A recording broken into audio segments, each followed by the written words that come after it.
جناب سیدہ نے رسول کے فوراً بعد ایک تحریک کا آغاز کیا۔ سیدہ کی تحریک اتنی آفاقی تحریک تھی کہ اسی تحریک کے ایک نقطے کا نام کربلا ہے۔ اس تحریک کا آغاز جس کی قربانیاں کربلا میں ہوئیں، جس کی قربانیاں بغداد میں ہوئیں، جس کی قربانیاں آج تک ہو رہی ہیں، ان تمام قربانیوں کی جو سب سے پہلی محرکہ تھی وہ رسول کی بیٹی تھی، جس نے اس آفاقی تحریک کا آغاز کیا تھا۔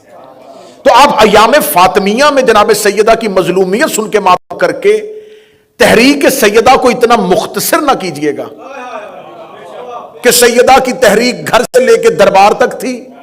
نہیں، سیدہ کی تحریک گھر سے دربار تک نہیں ہے، سیدہ کی تحریک اب قیامت تک چلے گی۔